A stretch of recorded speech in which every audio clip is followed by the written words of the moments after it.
Good morning, good morning, good morning. I'm Reverend G. I'm delighted to be here. Loved your music today. Thank you so much. And Eric, I went to a different place during your meditation. That was wonderful. So now I have to recollect myself and see if I can produce anything here. Let me preface my talk with this. People are strange. Yes, can we agree? Us humans are weird and strange and confusing, and like, who can make sense of us? So in 1969, we put a man on the moon. Those were the big old good days when we still did great things. Those were the days when we were still concerned about tomorrow, and we were thinking and planning for the future, and we were future-oriented. Oh, those were the days when America still did great things. Or was it? Why did we put a man on the moon? What happened prior to President Kennedy giving a talk where he promised that before the decade is over, we will put a man on the moon? 6 weeks before he gave that talk, the Russians put a man in orbit and brought him back safely. They got really close to the moon. And oh, there was a huge wake-up call. Wait, what? We're at a Cold War with the USSR here, and they are so advanced in space technology, and we haven't even envisioned a vehicle that could take somebody into orbit, let alone take them to the moon and then bring them back safely. So when Kennedy gave that talk, we were at war and we were in competition. It wasn't because we reached deep inside and we said, yes, we want to allocate all this money to explore space travel. No, that was constantly voted down in Congress. It's only when somebody scared us good that they'll be first, then we said, oh, okay, let's get going. Then all of a sudden there was will, and then the way became apparent. People are strange. Humans are strange. Americans are no different, strange as well. So how was it when Armstrong landed on the moon and he said it's a small step for man, but a huge step for humankind, something like that? Yes. It was really a huge step for men, for white men. Because back then, you know, when we put a man on the moon, that's what was celebrated. The man landed on the moon. The women who worked towards creating and working hard in the space program, and I even didn't know about it. Of course, I only learned when the movie came out that there were Black women who worked as calculators back in the day, as computers. They were so good, and they were so integral in creating the space program. But of course, there was, for decades and decades and decades, no mention of that, no acknowledging that. It's just, oh, the men did that. And then, what happens when you first work for something so great and you get no acknowledgement? While you're working for something so great, you're still being put down, you're still being treated as different. What way can you cope with that? What happens to your psyche, to your soul? But I think the only way you can survive it is if you build an armor. I don't care. It doesn't hurt me. I don't let them define me. I'll still do my best. I will let my light shine. But you have to build an armor around you. And armors tend to be heavy. And the longer you live, the more you have to add to the armor and the heavier it gets, and the more tired you get, and the more beaten down you get, and the more discouraged you get, and the more sorted you get. In fact, the more sorted we get. The distance between us just becomes larger and larger. And we do that with a lot of disenfranchised people. We do that with the gays. We do that with the trans people, Black people, Asian people, disabled people. We're very creative, right? Men, women. And then it would seem that the most organic, natural ally for Black women would be white women. After all, white women also had to fight for the right to vote, had to fight to, well, we still haven't reached that place where we make equal money, but you know, I'm sure it's going to happen. So there's the struggle. So then there can be compassion, right? So we see your fight, you're just a little bit behind us, so we're going to embrace you and bring you along. And does it happen? Well, it doesn't. Why is that? Why is that? It seems like the most natural, organic ally to trans people would be gay people. Does it happen? Sometimes. But it doesn't. I'll tell you a story. There used to be in Michigan the Women's Music Festival. And it went on for decades, and it was huge. And thousands and thousands and thousands of women would come every year, and I think it was in August. It was up by, anyway, up north. I forget what it's called, that place. And it's this land that two women owned. It's many, many acres of land, and they developed it. And for this one time of the year, they would come, they'd set up these concert stages, and thousands of women from all over the world and the country would come. And then for a week, they would camp there, and then they would break everything down. And these two women, because they were of such high consciousness, gave it all back to nature. So they used all these acres for just 1 week, and then they gave it back to nature. Then a few years ago, trans women wanted to attend this Women's Music Festival, which was huge. It was a wonderful thing. Guess what happened? Instead of allowing them to come, they shut it down. They said, no, it's done, it's over, it's not happening anymore after decades.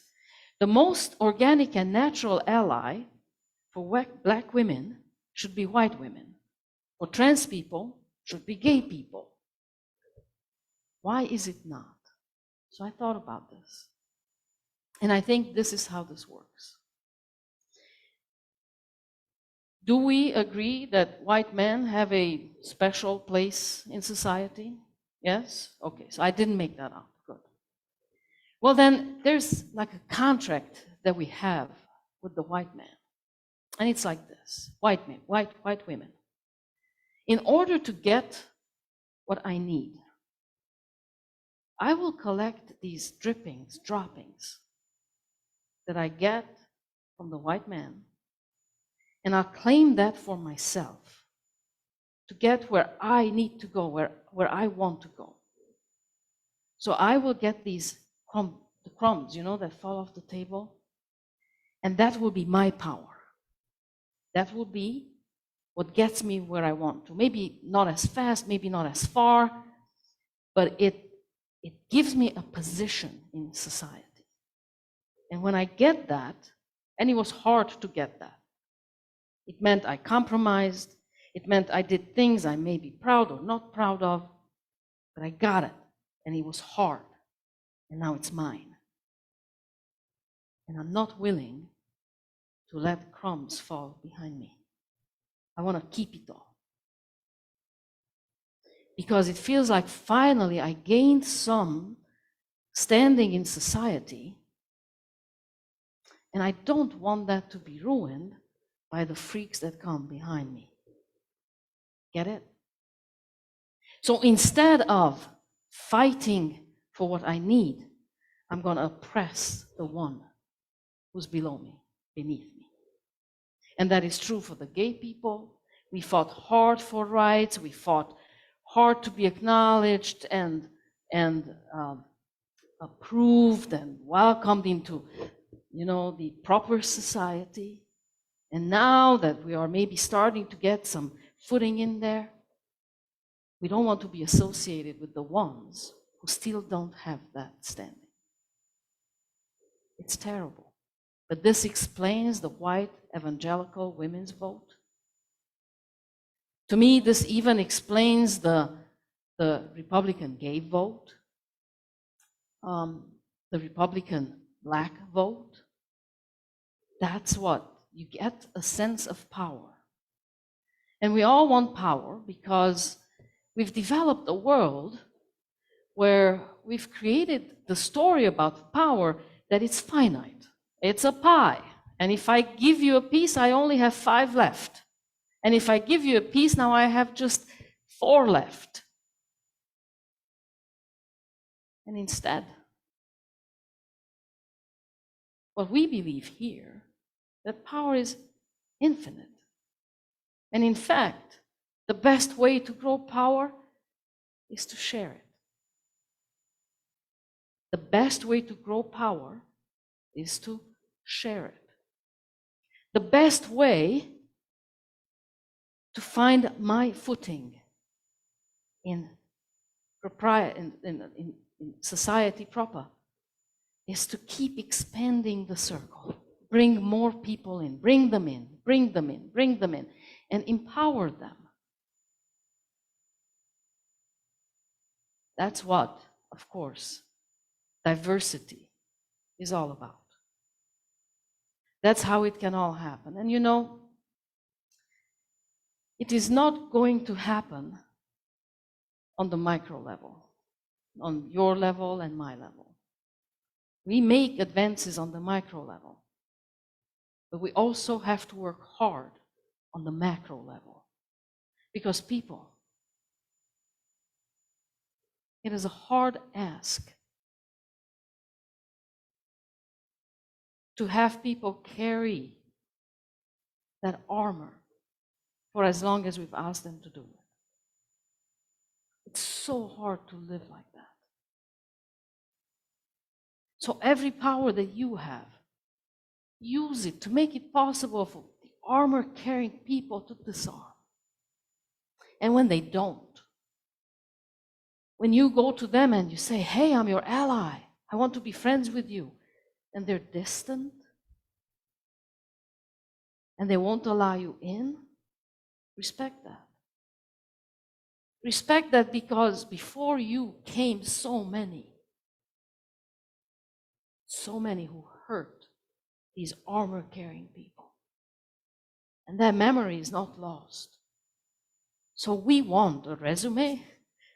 We want reference calls when you come to us to make sure that you are safe. Because otherwise that armor stays on. So have patience.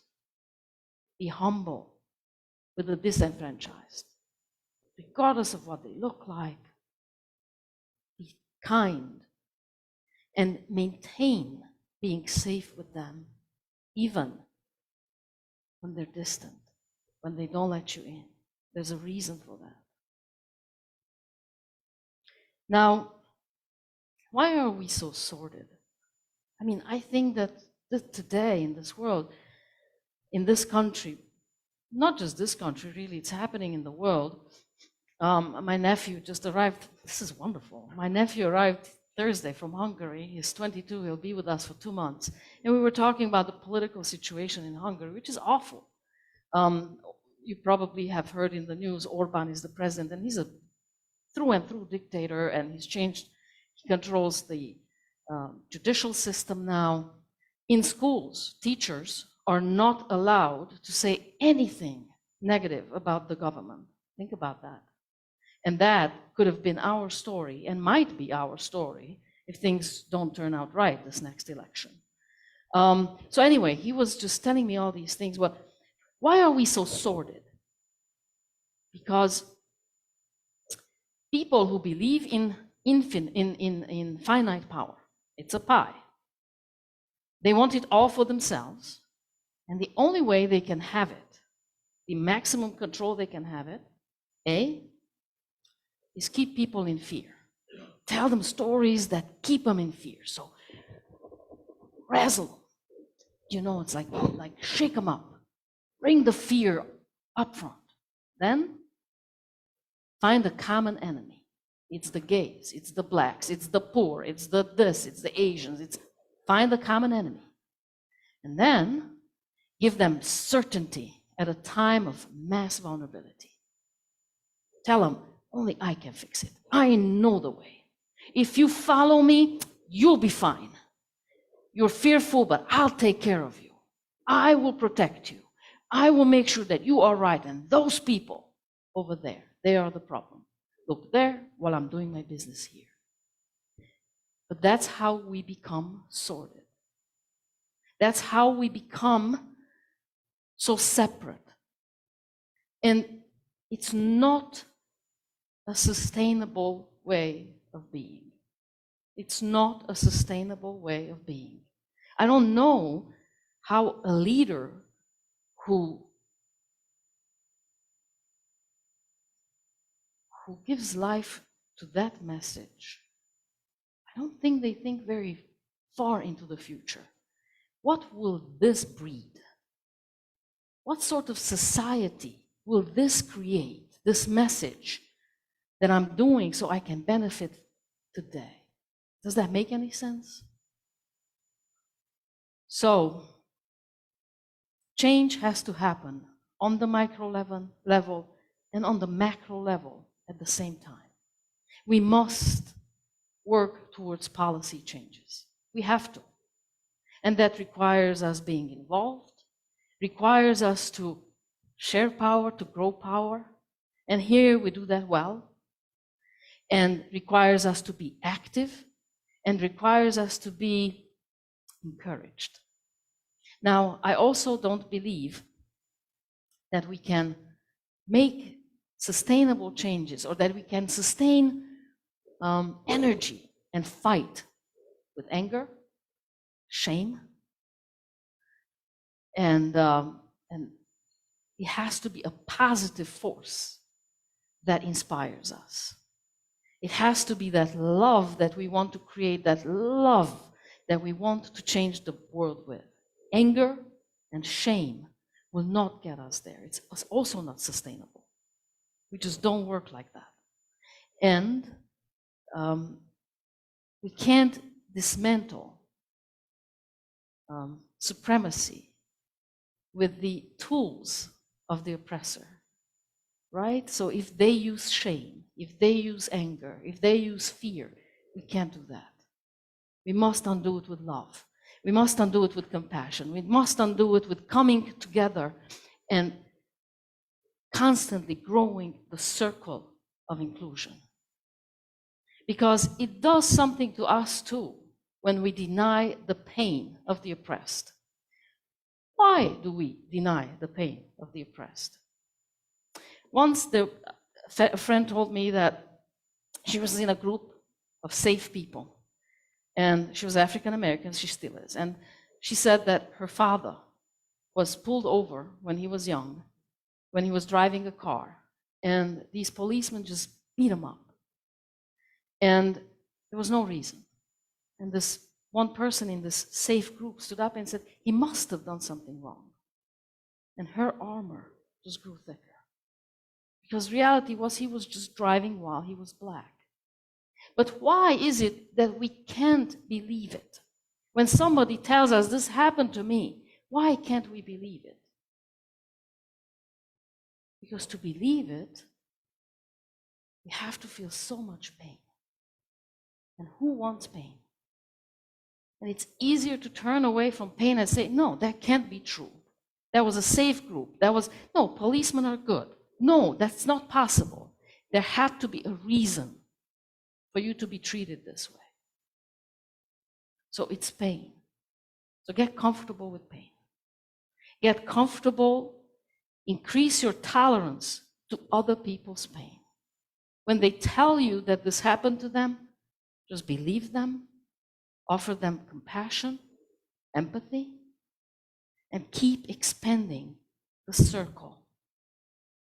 Allow them the opportunity to shave a little bit off that armor, the oppressed, because it's such a hard ask to have them carry it until the entirety of society becomes safe for them, for all of us.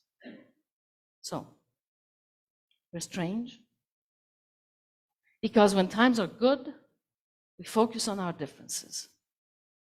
When times are bad, when there's a big danger, a common danger, that's when we start to come together. I was watching a movie where aliens attack, and finally people came together and nations came together because now you have to fight the aliens and succeed against them. Don't wait for that. Work hard when times are good. When times are good, heal the separation. Don't focus on it to increase it. Focus on it to heal it. When times are good, be motivated towards change. Be motivated to keep increasing the circle of inclusion.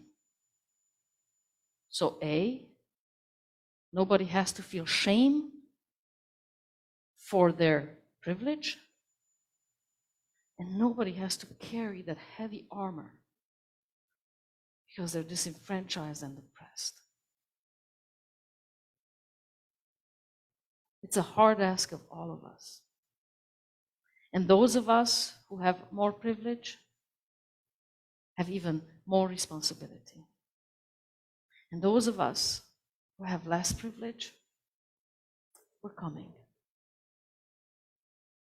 And then if there's any one of us or anyone out there who's not ready, it's okay. We're still going. It doesn't take everyone to create change. It creates a few mightily motivated, big-hearted, huge visionaries, people who are willing to work hard to create change that's lasting and healing. May we all be those people. And so it is.